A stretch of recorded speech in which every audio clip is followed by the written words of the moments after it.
Ryan, I was looking at your stats at New Hampshire when you were quarterback, and I knew you had a ton of passing yards. I've looked at them before. You also averaged 300 rushing yards a season. And you've had quarterbacks here that ran the ball, like obviously Will, Justin. With Julian, what's your philosophy with him? Like, how important do you think it is for him to pick up one or two cheap first downs or whatever it is per game? Yeah, that's the X factor. And it's something, he knows that, some of the games he did this year, and, I think going into this season, there's going to be opportunities for him to do that, and that, can be a big point of the game. And so I think there's two ways to do that. One is when it breaks down, escaping the pocket, keeping your eyes downfield, or then escaping and getting a few yards. In the rivalry game, he had a big scramble down the sideline for a first down. That was huge. More of that, the better. And then there's also the run game, where whether it's a design run or he's reading somebody in the box, equating numbers. So, the more we can do that, the better. Again, is that going to be the first thing we do with him? No, but he needs to be able to do that. All of our quarterbacks do. Joey. Ryan, sort of a big picture question. We haven't talked tons since last season, but the offense was on the slower end nationally in pace of play. And you talked at times last year about you wanted efficiency, and that was sort of the guiding philosophy. Now that you've had time, how did you feel about how it ended up in terms of the pace and playing fast versus playing slow and being efficient? Yeah, ultimately it comes down to efficiency, and if playing faster gives us more efficiency, that's fine too. But ultimately it comes down to how well we execute. I think when you look at the year before and you look at last year, the last 2 years, I think it's pretty close. And so that's typically what it comes down to. So we're always looking to be more efficient. Coach, with 51 new players and the schedule that's looming, does this spring seem different? And it used to be you'd bring in the young guys and whatever, but you guys got to kind of hit the ground running. Yeah, it's more like preseason camp. We've never had this many players for spring practice, and so it's allowed us an opportunity to actually get a couple, 2 fields going at once, and practice 3 groups when we're all together. So. And be a little bit more creative. Even today, kind of how we finished practice was a little bit different, and how we're, being efficient with our time. But it's a good opportunity to get a lot of guys a lot of reps. There's been times, in the past where, you didn't have enough offensive linemen because you were waiting for guys to come in the summer, whether they were freshmen. You had the second portal. The portal's done, and other than just Tucker, everybody else is here for the freshmen. So it's been good. It's been good to get a head start with our team. That's the other part of it. There's certainly a lot of negatives to the way that January goes. But if you're looking at the positives are you know who your team is, and you get a start to work with everybody and pull them together. So even now we're working on building an identity, building a personality, when typically the spring was so much focused on individuals getting better. We're able to focus on those things a little bit more.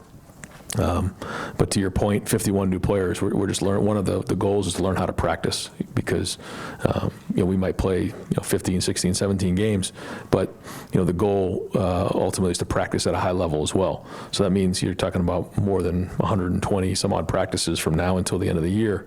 We have to learn how to practice and get better at practice. So when you come in here as a young player, or maybe from another program, you may not know how we practice, but we got to learn to practice really competitive, really intense, but also take care of each other to make sure that we aren't getting guys hurt, because we can't send anybody off of waivers. This is who we got. So all those things are playing into this spring, and it is a little bit of a different feel. Steven.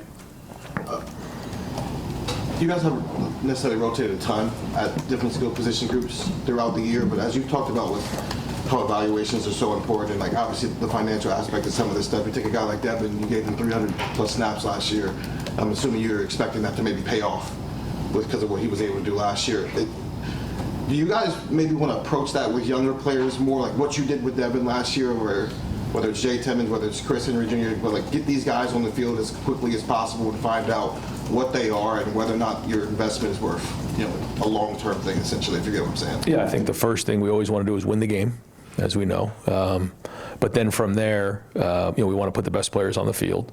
And there are guys that deserve to play. And if they earn that right in practice, then we got to put them in the game. looking at our depth chart and looking at our team, I do think that we have more depth probably in this team here, just across the board, than some of the teams we had in the past. So as you go through each position, you recognize depth. Now, the question is who's going to step up and be those high-end players, those impact players that are going to produce. We do have some that are coming back, but to your point, the more experience you can give a young player, they come in next year looking to take the next step, and that's important. I think it's the same way with Julian. It's the same way with some of those guys. So we'll try to do that the best we can, but we all know what the number one goal here, and that's to win games. But if guys deserve to play, we're going to roll and play with depth. And I think when you look at our roster, you're going to see us probably be in a situation in most positions to play depth this season, maybe more than we have in the past. Just a quick follow-up. Do you feel like having more depth can play into like philosophically how you want to approach things, whether you're talking playing fast, playing slow? When you have more guys that you can maybe get into the mix versus last year, it didn't sound like you guys had that same amount of depth at spots. Well, I think, the whole idea about playing fast is a conversation that, we can have if you want. But, when it goes back, like you don't really see anybody playing fast in the NFL. Some people use it as a tempo changer. And then some teams in college, that's what they do. They play really, really fast. And, they count on that to wear teams down, and that's their philosophy. To me, the number one thing is efficiency. And that's what it comes down to now. Whether we have, to your point, like more depth at other positions, then we probably can afford to play more snaps throughout the season, then I think you can take a look at that if we feel like it gives us an edge. And so I think it's something to at least consider. Tavian last year, he seemed like he was probably a little more mature than maybe a lot of first-year quarterbacks would be in the first place, but obviously he's still going through things for the first time. Coming into this spring, how different does he seem to you going through these spring workouts? Another year under his belt, more confident, has had some really good plays. He's understanding, how to run the offense, how to take care of the football. He's still doing things for the first time, and we're seeing, Julian, set the tone in terms of how it's supposed to look and how you handle yourself. So that's been good for him.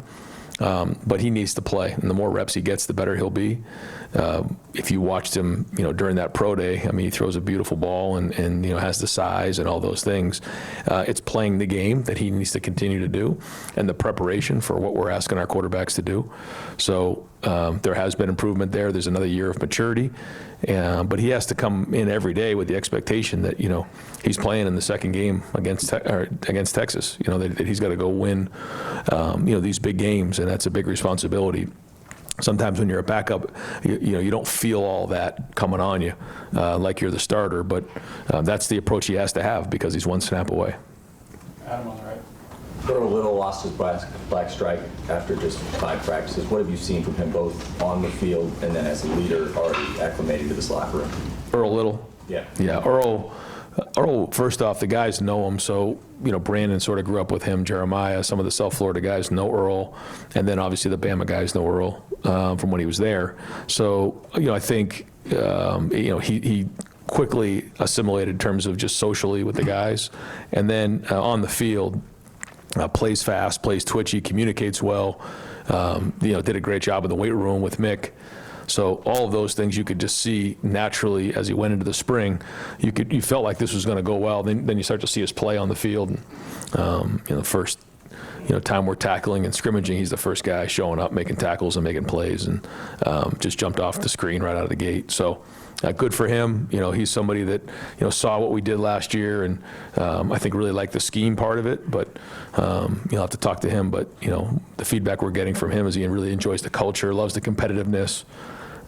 So he's been a bright spot. Spencer on the right. Ryan, we've seen a lot of freshman receivers come through here and flash early. What is Brock doing that is so impressive to you right now? Well, he got his black stripe off today, so I'm sure that'll be a headliner. He made another couple of big plays today. This is somebody who knows how to run a route. He's serious about it. He can play multiple positions, and he's productive. his dad was a coach, and dad's a receiver coach, and he plays that way. But he's got quick twitch. He can change direction. He's got strong hands. I'm excited to see where his career goes, but he's off to a great start. Just a quick follow-up. Is this something, you see a lot of guys come through here and you kind of have an idea of who could possibly flash early. Is he somebody that is even surprising you guys for what he's doing this early? I mean, I didn't have expectations other than he was going to come in and compete, but I had a feeling, just watching him in high school and his approach, that he would be able to step on the field early and make an impact. He can handle all three positions, and then you just see the change direction and the route tree and the seriousness and the competitiveness and the toughness. All those things were why we recruited him, and you're starting to see that right from the first week of practice on the field. So we'll see where it goes, but again, another good start. Good on the center. Ryan, you guys have Kenyatta back at defensive end. I'd imagine he's having a good spring. Aside from him, who is standing out to you at that position group right now? Well, I think you're seeing, Quay Russo really make an impact out there. He flashed a few times today, made a couple sacks on third down. And then, we obviously have Kenyatta, but that's a position where, we're going to really need some production this year. And so Bo Atkinson, is a guy that had a really good offseason, and, he wants to take the next step this season. Zion Grady had a little bit of a soft tissue, but he's starting to practice again. So we're looking to see him really take the next step as well.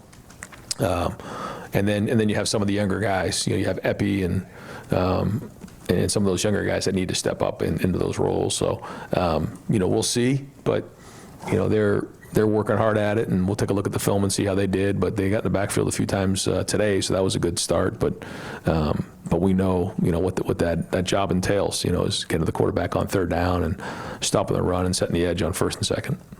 Tony on the left. Ryan, after the first day, you mentioned maybe the running backs being your biggest concern. How have those each of those four guys that are healthy enough to go, been doing, and how have they alleviated your concerns at all? They're working, looking to get better. I don't think that's going to get solved in just a week of practice. We got work to do there. And so, they got to keep getting better. Legend's been out here for a couple practices. Again, hopefully we can get him back here soon. But he certainly flashed when he was in there. But making the transition from being a quarterback to playing running back is two different things, especially at Ohio State. So he's learning that. Favor's learning that. Jacoby has very good instincts and vision. Again, he's learning the offense, but he's shown the ability to really hit the hole the right way, and he's working on playing with more power behind his pads. And then Turbo has had a much better offseason than he had the year before. And so he's getting better, but we still got a long way to go. Austin on the right. Ryan, during that brief stint when Bill O'Brien was here, you mentioned how valuable it was, even just in a week or 2 weeks, to have a fresh set of eyes on what you guys do and the feedback. What was the first few conversations like with Arthur Smith, and what's been his impact in a similar fashion? Well, I think for me, being here now going on 10 years, there's a lot of other ways to do things. And, what I wanted to do was really have an open mind on, when he comes in, what is he seeing? What is he looking at? And taking that feedback. Also knowing that we've had a lot of success here and the things that we've done. So I think that's what we've been trying to do, is mesh those things together. For Arthur, coming from the NFL, there are some things with the hash marks and such that he's getting accustomed to. But it was great to listen to his kind of approach and get the first few installs kind of just from his point of view, with no type of influence on me. And then as time goes on, we'll continue to combine these things with our experience.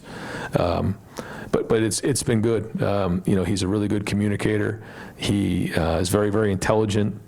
He's very excited about our guys. I think when he looks at our offense and he looks at the weapons and he looks at the offensive line and everything, there's really not much that you can't do. So the question is, what do we want to really get good at? And He believes in efficiency. He believes in running the football, play action pass, and obviously, we know we're going to have to win games in the fourth quarter this season, with our schedule and 2-minute drill and everything else. So, but that's the thing with him. He really does understand the pass game and the run game at a very high level.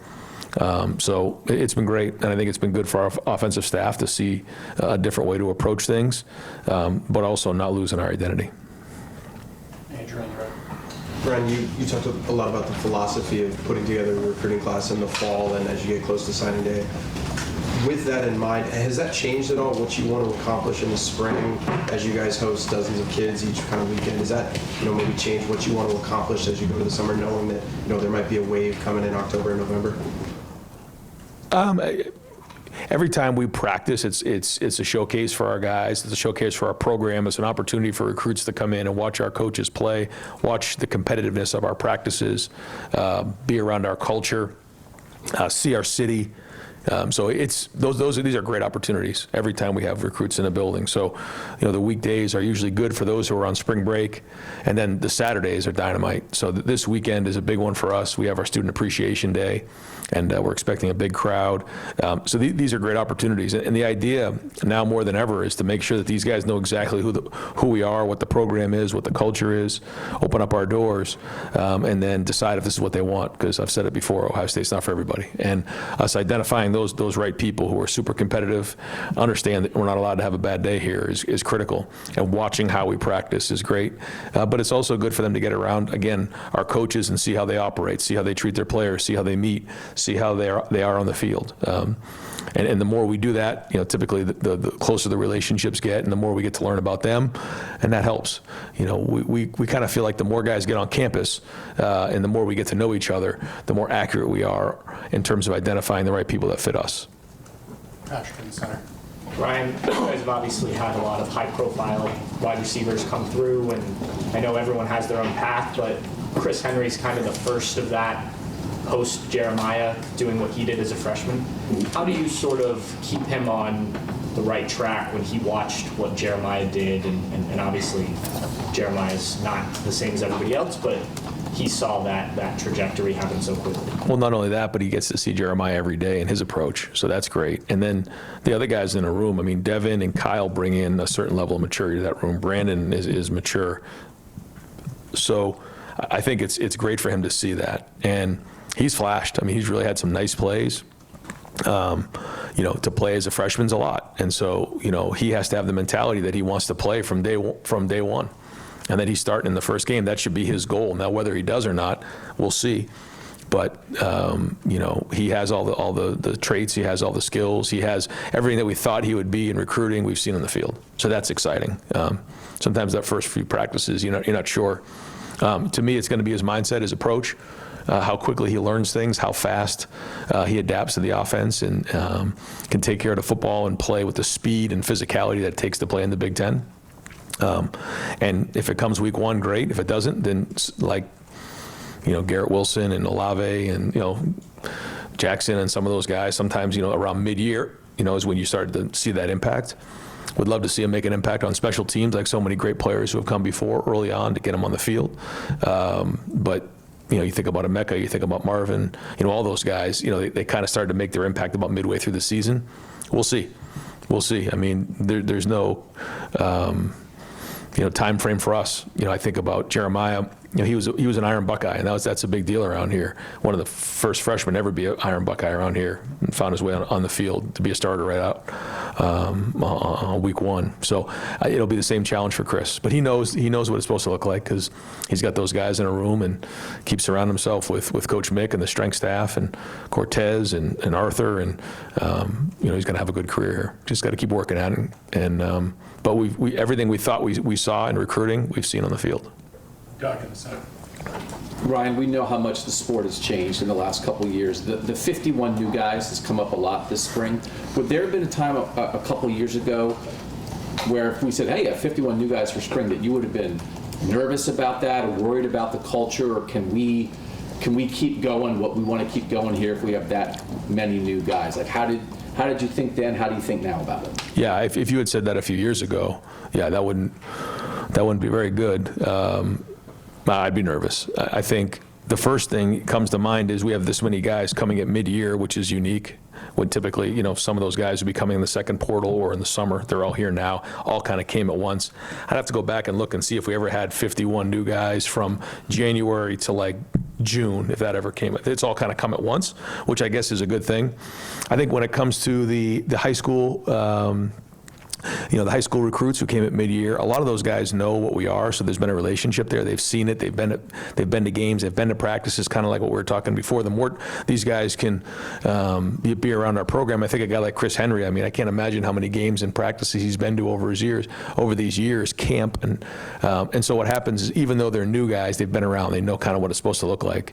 And then in terms of the players who came in the portal, a lot of these guys, there was some sort of a connection here. When you think about, Cam Calhoun, he went to Wooden Woods, so he knows Jermaine. He knows what this is supposed to look like. Quay and James and Earl, they know some of these guys, and Caleb, knows those guys well. So he could set the expectation of what the culture is and making sure that was the right fit.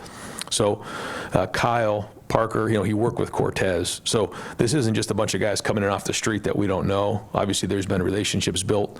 Doesn't guarantee anything, but it's not just random. And I think, that's intentional. But there's no question that, these guys haven't played for the Buckeyes before. And I mentioned it out there, There's guys in that group right there that have scars here, that have had success here, and there's a lot of guys that haven't played one snap here yet. So all that comes into play this season. And I guess we're not unique to that, though. I guess it's the same way across the country, and it's just something that we have to continue to figure out. I mentioned this to somebody the other day, and I had. Went on a couple visits with my son, and so I had a little free time, traveling, and so I watched that Netflix documentary on the dinosaurs. And, if you want to feel insignificant, watch that, because it talks about how the dinosaurs were on Earth like 250 million years ago. And, throughout time, it got all the way to like 65 million years ago. Over that time, the world changed, the climate changed, the Earth changed, and some dinosaurs figured out how to continue to adapt, and some died. And I guess that's a little extreme, but I think it's kind of the way it is in college football. The people who know how to adapt are going to continue to move on, and the ones who don't, they die. And so as frustrating as it all is, as much as we all want to just pull our hair out and throw our hands up and realize that this is all extremely crazy, and even being with some of the NFL personnel last Wednesday when they look at you and say, you are insane to be in college football. They're right, but either you adapt or you die. And so this is another phase of it, is bringing in a whole half of your team is new. They've never played a down of football here, and we're not allowed to lose a game. So we're going to adapt, and we're not going to die. Bill, right side. Yeah, well, that happened over millions of years. This happened over like 3, right? That's a great point. But nobody cares. That's not a question. Kind of along those lines, I remember last year you talked about, at this point last year, the 25 team had an edginess. That was the word you kept using. With 51 new guys, is there an identity? Can a team have an identity this early? How important is that for you to get that established? And if I can sneak in another one about the offensive line, do you have any idea about how that's going to shake out at this point? Yep. You've been hanging around Tim May too long. So I would say the first thing is, no, we don't have an identity yet. We don't have a personality yet. No. Now, I will say last Saturday was an opportunity that I challenged the whole staff and challenged everybody in the building about just the energy and the competitiveness of what that was supposed to look like. Passed with an A. It was as competitive practices I've been around. It was edgy. There were guys flying around making plays. It wasn't perfect. There was a lot of mistakes made, but just the way our guys responded together, the way we competed was excellent. That was a good sign. Where we're going here with our personality, where we're going right here as a team, I don't know yet. Still too early to tell. But it's one of the challenges and one of the things that we put up on the goals of things we want to get done. One is we have to learn how to practice. 2 is we need to create an identity and a philosophy, identity, and then we have to create a personality. Those 2 things. And so the only way to do that is by communicating and talking and guys understanding what we're looking for here. I know what we want. The coaches have made it clear on what the expectations are, but that's important. So we'll keep an eye on that and make sure we're pushing what we want to get done. In terms of the offensive line, we're moving guys around. We're seeing some guys do some good things. Ian Moore has done some really good things so far this spring. Obviously, there's consistent play right there from Carson, Luke, and then Austin, Luke, and Carson. All three of those guys are doing good. Phil's been solid. And so now, all right, who's taking the next step? Ian, Gabe Van Sickle, Jake Cook, Carter Lowe. I mean, these guys all got to take the next step. They're all working at it. We are trying a couple different, combinations. Josh Padilla, is out for the spring, so we'll get him back in the summer. But it's allowed an opportunity for some guys to step in there and do some different things. So we'll see. But the good news is there is depth there, and they're pushing each other. There's good competition right now. Two more guys, Dan, and then Jay Timmons got some praise from a couple of players last week. What have you seen from him so far as a freshman? Competitive. Got his hands on another ball today. You can tell, I'm not exactly in his meetings with Coach, but, you can tell he's prepared when he steps on the field. He's got a physicality to him, a toughness to him, an edginess to him, which you're looking for with a defensive back, and gritty and productive. Made one play early on that was tremendous, a huge interception. So he keeps playing like that, he's going to find himself on the field. Yeah, thanks for the shout out. Defensive line, especially the middle of that defensive line and stuff. I'm hearing Will Smith might be having a pretty good spring. I'm just wondering what your take is there. But James Smith, John Walker, what are you seeing out of those guys? I mean, obviously replacing Cade McDonald's a huge thing. Right. And is Edric sort of stepping up? I mean, what are you just kind of seeing from that little mix? Yeah, they don't have a choice. I mean, we need them to. All four of those guys need to step up in a big way. So they're being challenged every day by Larry, by Matt, and they've done some good things. They really have. They've stepped up. We'll get on the film and see how it went today. But yeah, we need those guys, all four of those guys. Jason Moore as well. I mean, he's been in the program for a while now. It's time for these guys to really step up into their roles and own it. So we're seeing that, and it's good competition with the offensive line, especially with our ones and even our twos. You roll our twos out there, it's a pretty good looking second offensive line for the Big Ten. But either way, these guys got to make big plays for us. They got to stop the run. They got to create havoc up front. Again, we're seeing it, but it's got to be consistent. Just one quickie. Is it obvious James Smith and Quay Russaw have been, at Alabama at a program like that? I mean, what sort of jumps out at them? You mentioned Earl Little a while ago. I mean, what's a little difference that you see from guys like that? Well, I think the first thing is they have to learn how we practice, and I think it's always an interesting question. I won't get into the answers now, but I think it's always a good question, even for you guys to ask. Like, what when you come to Ohio State, what do you notice that's different? And so that's been always good for me to ask those questions. But I think it's just the overall maturity of just playing the game and experience of playing the game. These guys have played in big football games, and they practiced a lot and played the game a lot. And that was intentional when we brought these guys in. We wanted to bring some more maturity in guys who have played. So when you think about Kyle Parker and Devin McEwen and Earl Little and Quay and James and John, these guys, they played a lot of football. Legro, a lot of football. And so although there's a lot of new faces over there, when you actually look at the snap count, my guess is they probably are more experienced than maybe going into last year. I don't know. It's probably close. I haven't done a study on it. But now these guys have to be productive at Ohio State. And that's the challenge. But I'd say overall, just the experience and maturity. Thanks, man. Thanks, guys. Yeah. Thanks, Ryan.